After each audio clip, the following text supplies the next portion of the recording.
Hey ladies, today we are going to set up my mini box from Cox.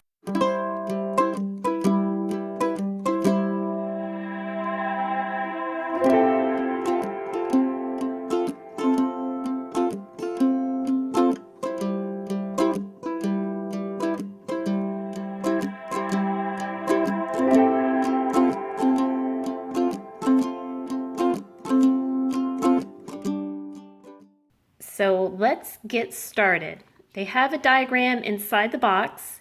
You go to Cox, and the first year this box is free.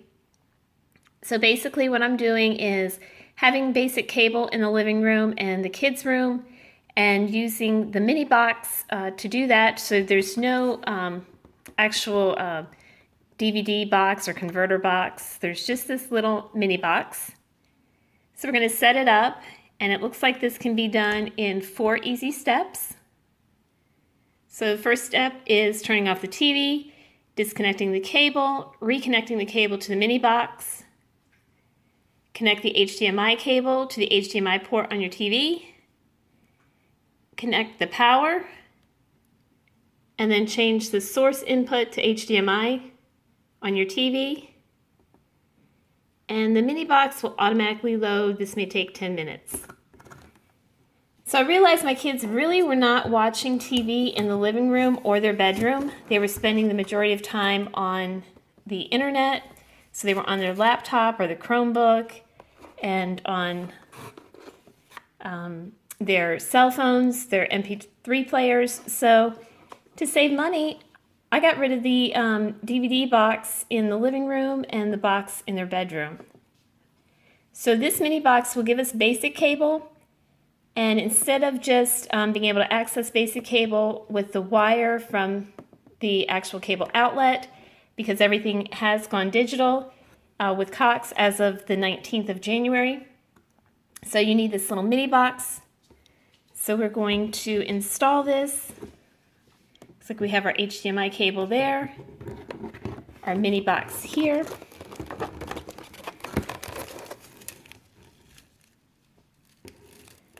Our power adapter, and the mini remote. So after the first year, the rental is $2.99 per mini box. But hopefully after a year, my contract with Cox will be up anyhow. So, all right, let's get this hooked up. Okay, so I reduced my cable bill by $30 a month by taking the boxes out of the living room and the one bedroom and getting the mini box. And again, like I said, the first year, the rental for the mini box is free, and then it is $2.99 each month. So our first step was to, we're going to, and I've got the puppy helping me here. So the first step is we're going to leave the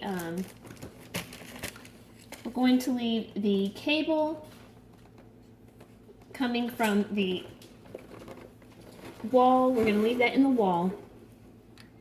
And as you can see, my setup, I have the router. This cord here is for the router. This one here is what I currently have in the back of the TV. So that's going to stay in the wall. Of course, I have my little puppy here helping me. I'll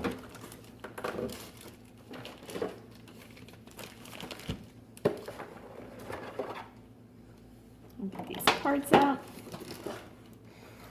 So that's going to stay in the wall, and we're going to put the cable that I placed in the back of the TV, we're going to put that into our mini box. So we're going to get this, and hopefully I didn't do it too tight. Left is loose, right is tight.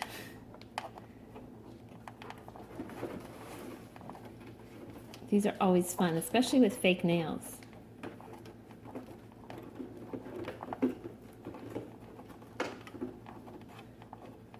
So this was pretty much after I disconnected the DVR box. This was giving me basic cable. But like I said, January 19th, everybody must have at least this mini box because of the digital, which I thought they would have already went digital. But I think, comment down below what carrier you have. I think Cox is a little bit, it's not, I don't know, I think Fios is better than Cox, but Cox is definitely a fraction of the price. And living in an apartment, I don't have a balcony where I could use Dish Network. Okay, so we have disconnected that, and this is the cable coming from the wall. So we're going to plug that into the back of our mini box. And cable from wall. I'll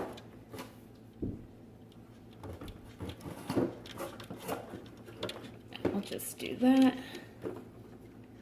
It's always fun trying to get these to line up. Okay, so there you see the cable from the wall is now in the back of our mini box. So the next thing we're going to do is take the cable, take an additional cable and attach it here, and then the other piece will go into the back of our TV.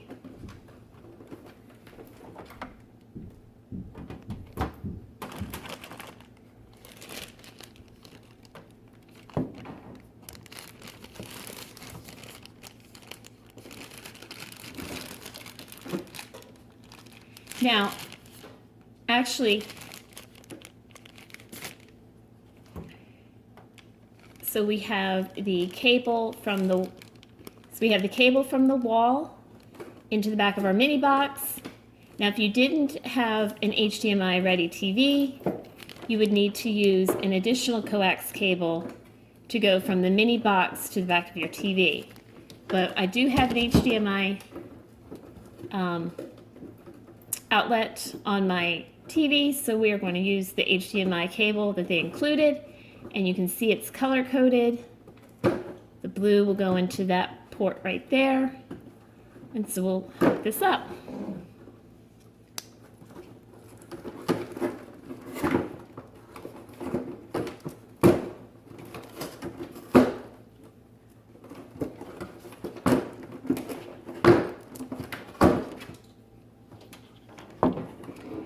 They have also, you'll notice, conveniently numbered this. This is step 2 of the process. The black end of the HDMI cable is going to go into the back of your TV. The blue end is going to go into the mini box. So you put that in there.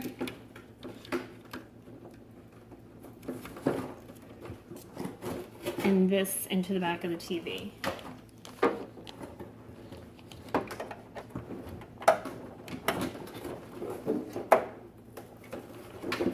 Okay, and lastly, we need our power adapter. And yes, you can hear my Morky tearing up the cardboard box. He's trying to help me.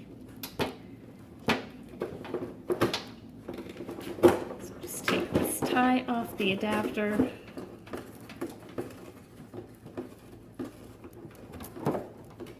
So I must say this is all nicely packaged. The directions are clear. So you're going to put the plug into the back of your mini box and then plug it into the wall. Our mini box is definitely mini. You can see the green light blinking on it. And this is where it will take about 10 minutes to load.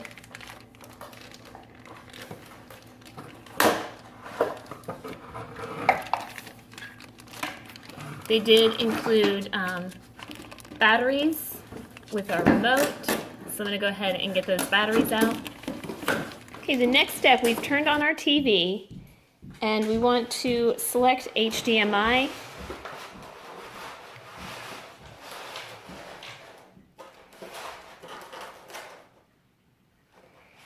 And there we go.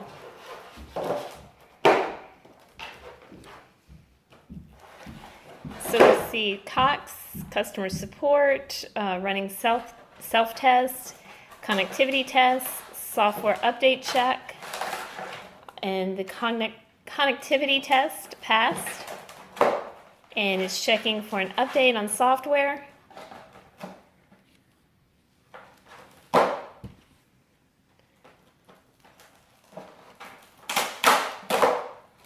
And then remember you have, so it says your mini box is being activated. Please check back in 10 minutes. Okay, so it looks like it's working. And remember you have your mini box remote control, and you can program the remote control to activate, to work both with your TV and your actual mini box.